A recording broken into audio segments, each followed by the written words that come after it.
La chronique cinéma vous est présentée par le magazine Studio Ciné Live.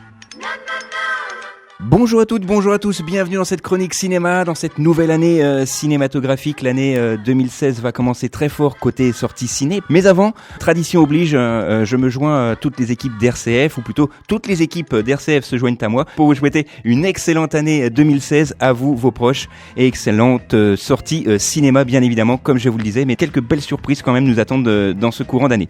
Avant de continuer et de rentrer dans le vif du sujet, j'aimerais dédier cette émission à Monsieur Michel Galabru, qui s'est éteint lundi à l'âge de 93 ans. C'était le dernier gendarme, puisque suite à son décès, il n'y a plus aucun gendarme de Saint-Tropez. Malheureusement, voilà, il nous a quittés, donc je lui dédie cette émission, et il va, comme Michel Delpech, Monsieur Galabru rejoint les étoiles, et je lui dédie donc cette émission. Allez, deux choses plus gaies, les nouveaux films de cette semaine. On vous parlera une large partie pour Les 8 salopards de Monsieur Quentin Tarantino, La fille du patron, un très joli film coproduit par Julie Gaillet, un autre film français, Arrêtez-moi là, un documentaire sur Janis Joplin, et comme je vous l'ai promis, en révélation, les grosses sorties cinématographiques de l'année 2016. Mais on commence tout de suite avec l'excellent film de Monsieur Quentin Tarantino. Il ne revient pas avec 12, mais 8 salopards qui feront leur entrée dans les salles obscures. Alors ce film se passe quelques années après la guerre de sécession. Un chasseur de primes surnommé le Bourreau fait route vers Red Rock, où il conduit Daisy, sa prisonnière, pour se faire pendre. Et sur sa route, il va rencontrer un ancien soldat, lui aussi devenu chasseur de primes, et Manix, le nouveau shérif de la ville. Et surpris par le blizzard, ils vont retrouver refuge au milieu des montagnes, où ils sont accueillis par 4 personnages énigmatiques: le Mexicain, le cow-boy, le court sur pattes et le confédéré. Alors que la tempête justement va s'abattre sur les massifs, l'auberge va abriter une série de tromperies et de trahisons. L'un de ces 8 salopards n'est pas celui qu'il prétend être. Il est fort à parier que dans ce film, tout le monde n'en sortira pas vivant. C'est le deuxième long métrage et le deuxième western de Monsieur Quentin Tarantino.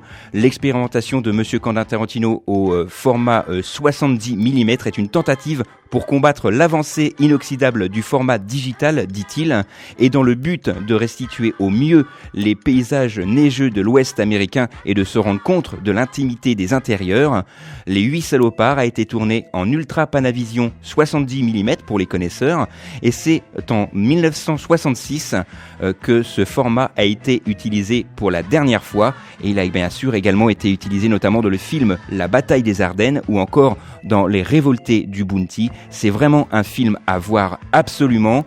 Et pour la petite histoire, il faut savoir que Monsieur Quentin Tarantino, et c'est une mauvaise pub pour lui, il a été attaqué pour son premier film qui s'intitulait Django, plus ou moins attaqué pour plagiat, alors que ce film n'était pas sorti, puisqu'il le dit lui-même, Django était à l'origine aussi un remake.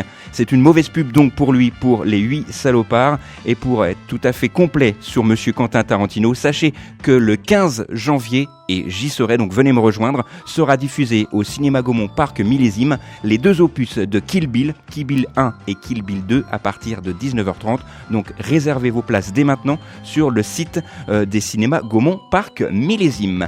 Voilà, on parle maintenant d'un film français, La fille du patron. Je vous l'ai dit, c'est un film coproduit par Julie Gaillet. Elle nous raconte l'histoire de Vital, 40 ans, qui travaille comme chef d'atelier dans une usine de textile. Il est choisi comme cobaye par Alix, 25 ans, venu réaliser une étude ergonomique dans l'entreprise de son père. Sous couvert d'anonymat, la fille du patron est rapidement sous le charme de cet ouvrier, et une histoire va commencer à naître entre eux.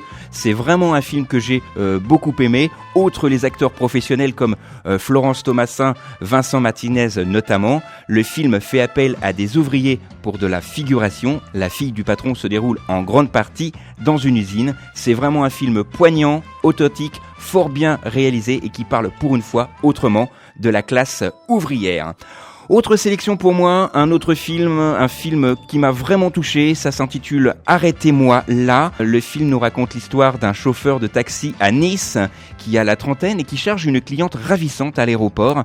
Le charme réciproque opère, le soir même, la fille de cette femme disparaît et l'épreuve accable justement le chauffeur de taxi. Comment convaincre de son innocence alors qu'il est le coupable idéal? Vous le saurez en allant voir ce film Arrêtez-moi là de monsieur Gilles Bagnères.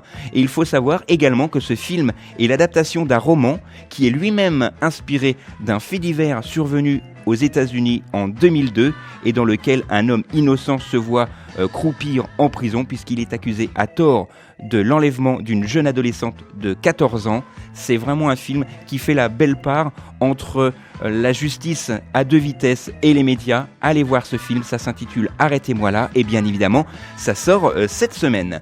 Dernière sélection pour moi, ça sera certainement un film à voir au cinéma Opéra. J'espère qu'il sortira car très peu de copies pour ce film malheureusement. C'est un documentaire sur Janis Joplin, il s'intitule tout simplement Janis. Inutile ici de vous faire un pitch sur ce film, ça va retracer la vie et la carrière de la très talentueuse Janis Joplin. Vous savez qu'en ce moment on est très friand de biopics, c'est vraiment le cas ici avec ce nouveau documentaire. Je vous parlais également en début de chronique des sorties de l'année 2016. On aura l'occasion de découvrir un super héros dont la bande annonce circule déjà sur les réseaux internet et également en salle avec Deadpool. On verra également Popeye en 3D, une suite d'Independence Day. On verra également Batman contre Superman dans un même film, un dessin animé Kung Fu Panda 3 et je garde le meilleur pour la fin avec Wonder Woman qui va investir également nos écrans. En 2016, on ne change pas effectivement les bonnes vieilles habitudes. Je vais vous donner la citation de la semaine dernière, enfin plutôt de l'année dernière. La citation était la suivante. Je vous avais dit que ça avait un petit peu un rapport avec Noël. Vous ne mettez jamais de trempe à votre femme, vous? Bah si, mais pas avec un fer à souder. Bah c'est parce que vous n'êtes pas bricoleur. De quel film s'agissait-il? Vous le savez, c'était tout simplement le film Le Père Noël est une ordure. Eh bien, cette semaine, une nouvelle citation. La citation est la suivante. Il était comment? Bah il était de dos. Eh bien, vous m'arrêtez toutes les personnes de dos. Voilà, de quel film alors ça c'est vraiment très compliqué. C'est un film avec une troupe qui sévissait sur la chaîne Comédie. Voilà, alors si avec ça vous ne trouvez pas, je ne peux vraiment plus rien pour vous. On se retrouve la semaine prochaine avec la réponse, avec les nouvelles sorties. D'ici là, sortez, allez au ciné. Et tant que vous êtes au ciné, au moins, vous n'êtes pas devant la télé. La chronique cinéma vous a été présentée par le magazine Studio Ciné Live. Studio Ciné Live, c'est chaque mois toute l'actualité du cinéma.